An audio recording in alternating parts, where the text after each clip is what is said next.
And we're showing a little more information about the new Philips 9050 hearing aid from Costco.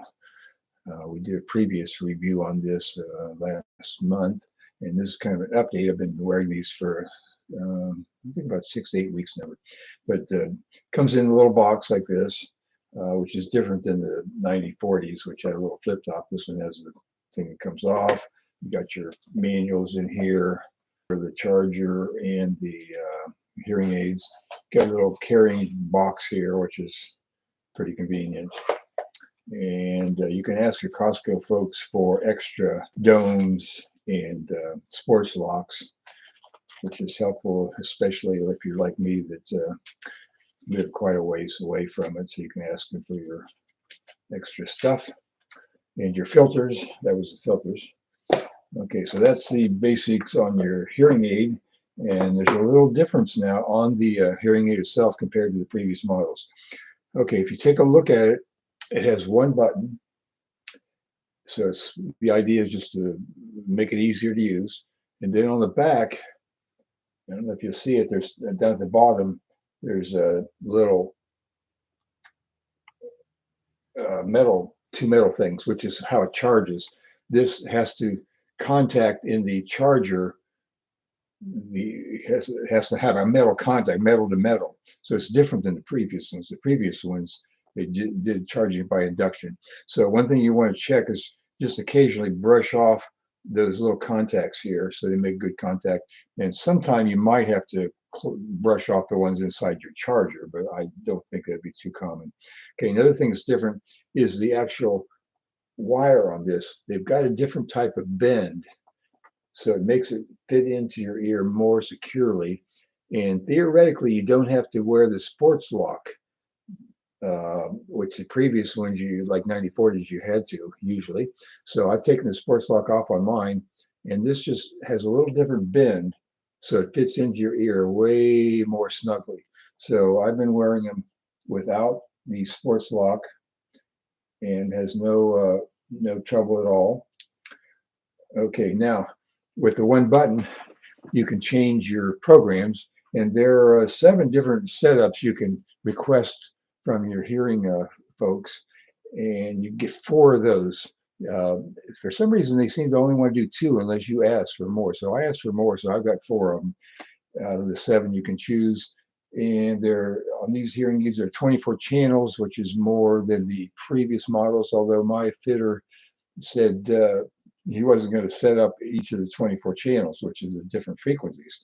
I'm not sure about that either. It seems like you'd want to kind of guesstimate each of those intervals for the different frequencies and get them in there. But he only set up the standard ones, which I think is like I can't remember, eight different points on the audiogram.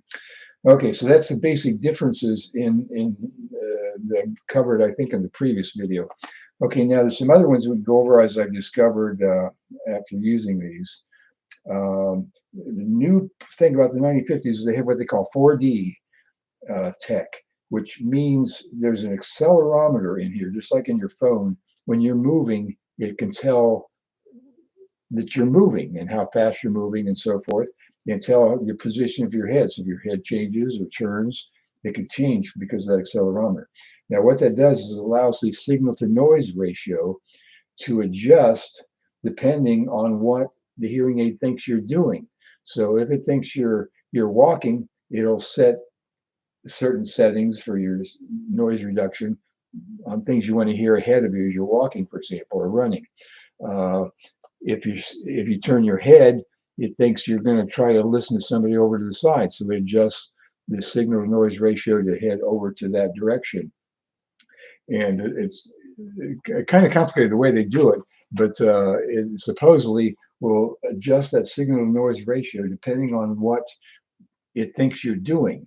And by the way, these are the Philips hearing aids. This model is similar apparently to the Audicon intent. And the reason they call the intent is because the hearing aids can tell your intent. If you're running, walking, turning, listening to somebody's back of you're in a restaurant, it can tell your intent, and that's why they call those the intent. Okay, so anyway, so it has that accelerometer in there that adjusts the sounds in all directions, whether you're moving or you're sitting still. Okay, now they also have artificial intelligence that apparently has cataloged thousands of sounds so they can adjust to your environment. So it knows if you're in a restaurant, knows if you're walking, knows if there's wind. It supposedly know all these different environmental issues, and the artificial intelligence would choose that particular thing from that catalog of sounds that's already built in. And this particular model also has a bigger battery, which will last at least 20 hours. Mine, when I charge it, shows like 22, 23 hours. So it's definitely going to last longer. And the battery itself supposedly will last for 3 to 5 years, which is longer than the previous models. And it charges way faster. And that's because it has the metal contact in there that literally is contacting and make it a very good way to recharge. So it only takes about if you need to recharge, you can set it on there for 15 minutes and it'll add another 4 hours to your hearing aids. If you put it on there for 30 minutes, it'll last for about 8 hours. If you put it on there for an hour, it'll last for 16 hours. And if you leave it over there overnight or your normal thing, it's going to last that at least 20 hours. In my case, it's like 22, 23 hours. Okay, so the battery is way better than the previous ones. When you're doing your fitting, apparently they've done what they call a self-calibration of the speaker. So when your fitter's doing it, it adjusts the gain on the amplification automatically to whatever your prescription is. So if your prescription says that it needs to amplify 30 dBs or whatever at a certain amplified level, it automatically does that in the programming. So that's apparently a change from the previous methods they had of fitting the previous models. Okay, so that's the new things I discovered on that. And then there's a few tips I found. The app that you don't really need to use, they've designed it so you really don't have to use that app because they just want you to use the single button. The app will depend how dependable it is depends on the system on your phone. Like, so if Google changes something or Apple changes something on the software on your phone or the system, it may change that app. So if something goes wrong, it's not necessarily the app. It's just that the operating system on your phone has changed. Mine have had no real issues at all. And like I say, you don't really need to use that app except for just playing around with or fine tuning something or other. Okay, another issue is when you put the phone and put your hearing aid into your charger, it does not turn the charger off. It just literally sets it up for recharging, and it automatically goes back to your general program. So if you had it set on hi-fi or noise or whatever, it'll automatically set it back to the general program, and it doesn't turn it off. Okay, now that's could be an issue because say your software or all the technical stuff inside the hearing aid or the programming gets a little messed up, like your computer does. You know, you call computer service, say, okay, turn off your computer, count to 15, and turn it on. Well, it's the same thing with this. Occasionally, you just want to turn off your hearing aid and then turn it back on. So just remember, it doesn't turn off ever unless you manually turn it off. Okay. Let's see, what other notes do I have? Okay, on Android phone, it has the capability of using that new Auracast system, which you're probably not going to find very many places. Like if you're in a church or something, they have this new low energy system where you can hear the speaker or the microphone through your hearing aid. Androids will be able to do that. The iPhone, not yet. So if you need to get that, probably in the future, because not everybody's set up for that anymore. You want to use your Android, and then probably Apple will come around to changing it so they can use the Auracast as well. Okay, and now if you have an Apple Watch, you can set your volume and your channels with your Apple Watch. And by the way, when your fitter sets up your channels and so forth, and I'd say recommend asking for 4 of them instead of the 2 they might give you. You can also set it up so you can change the volume. The default is just to change the channels. So you do one click and changes channel 2, one click change 3, and so forth. And then the other ear would go down. So one ear goes up in channels, the other ear goes down. You can set it up or have them set it up for you to do volume as well. And then what happens is you click a short click and it changes the volume up on the right side, and one click on the left, the volume goes down. And if you want to change the channels, you hold the button down for a little longer, about a second or two, and then it'll change to the channel. And that's how I've got mine set up. So I can change the volume and the channels with the one button on each side.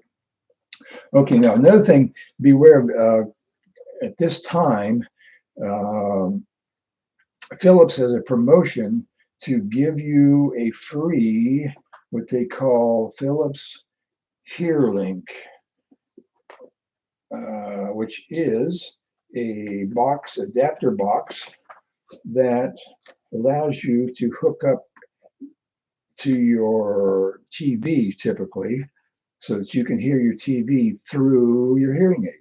Now you can not only can you set it up for your TV, which most people can do, you can set it to any electronic device. If you got stereo, you got who knows what, anything that has an output on the sound, you can hook this up to, like a sound system, whatever.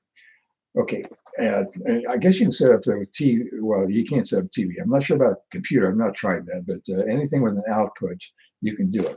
Okay, now what comes in the box is you got your guide, and all these guides are very, very big. Okay, you got your cords that come in here. There's a optical cord that typically you'd set up with if you've got the optical input or output on your TV. If you don't have that, they have the standard RCA plugs where you can plug into, and they also have if you just got a microphone output thing. I'm not sure if you can see that, but it's basically just a little thing for your not microphone, I mean headphone. If you got a headphone output deal, so you plug it in to your TV where there's a headphone thing, and then hook your cords to the RCA cords. Okay, so they give you all the cords you need, and then you've got the little box that you plug in to your outlet, which is like this. It's just a little small box. And on the back is your plugs. Here's your, what do you call it? Your plug into your wall, power. And then here's what they call the optical thing. There's another name for it, I can't remember, but it's basically an optical. This is like a fiber thing that takes a optical signal through it, and you plug that into here with this. By the way, there's a white one and a red one. You plug into the red one, which is the input. It brings the signal from your TV in. Okay, if you didn't have that on your TV, you'd hook up your RCA plugs to this right here.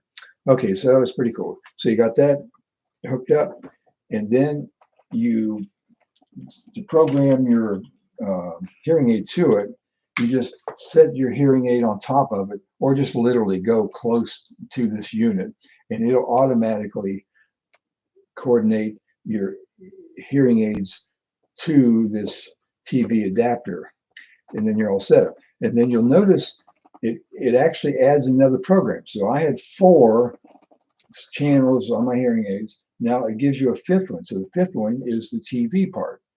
And when you do your little phone app, you'll see the 4 channels and that TV thing. And the TV one is the equivalent of the streaming. There's a little thing on your app where you set up your streaming. Well, this is the streaming one, so you can set your levels for your low, medium, and high frequencies on that if you want.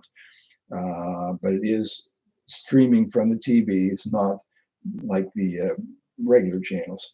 Okay, so that's pretty good. Now, the only trouble I had when I tried to set this up, it showed that it was locked in with the hearing aid, but I couldn't get the sound to come through. And I kept trying, what in the world is going on? What in the world is going on? Okay, so I discovered I had set up my stereo system out of the headphone jack. So I plugged in some cords to my headphone jack, which went to some speakers.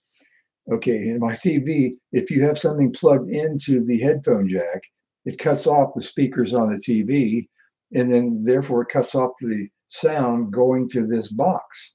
So it wasn't playing anything. So once I discovered that, I had to just unplug my headphone jack thing from the TV, and then it worked perfectly.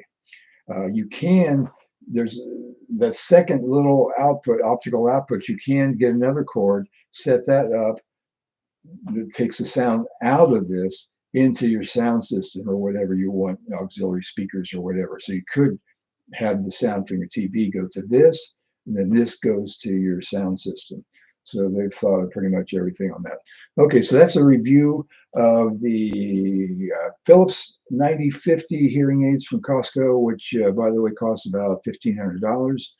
And like I say, you get this free, so ask them for this. I'm not sure how long that promotion will last, but it's a free deal. And if you are trying to decide whether to buy this new version compared to an old one, unless you can get it free, it's Costco, you get 6 months free trial. You can turn in your old ones within 6 months and get that. I would do that.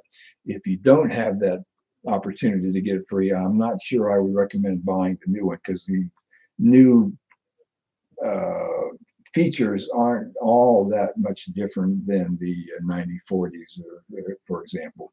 But so unless you got money to burn, uh, I wouldn't bother. But if you can get it for free by switching in your 6 months, or if you decide this thing here, I think this thing here usually costs, I think it's $200, I think. So maybe it would be worthwhile because you're getting this free $200 deal. Okay, so anyway, if you got any questions or comments, please put them in the chat thing here, and we'll take a look at them and give you some answers to that. And look at my previous live video. It's on the live part of the channel, and it's got a description of my original thoughts when I got the Philips 9050. All right, so we will see you all later, and thanks for watching, and please make some comments and subscribe to the channel if you like it. Okay.